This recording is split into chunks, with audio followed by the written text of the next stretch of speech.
பாருங்கள், அடுத்தது பார்க்குறது சதவீதம், அதாவது பர்சன்டேஜ்.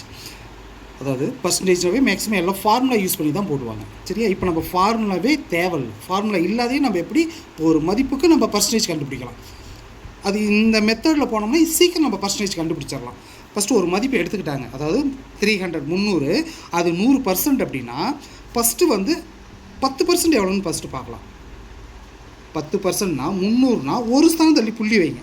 0க்கு வேல்யூ கிடையாது. அப்போ 30. 10% எவ்வளவு? 30. ஓகே. இதுவே 2 ஸ்தானம் தள்ளி புள்ளி வச்சுட்டா அது நம்மளுக்கு 1%. 300ல் 2 ஸ்தானம் தள்ளி புள்ளி வச்சுட்டா அது நம்மளுக்கு 1%. அப்போ 1% நம்மளுக்கு எவ்வளவு? 3.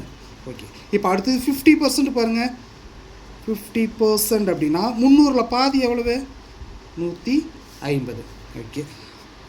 அடுத்தது 25% அப்படின்னா 150ல் பாதி 75. இது 10% நம்மளுக்கு. அடுத்து 20%னா எவ்வளோ வரும்? 20% அப்படின்னா 60. ஓகே. அடுத்தது 1%. அப்போ 2%னா எவ்வளோ வரும் நம்மளுக்கு?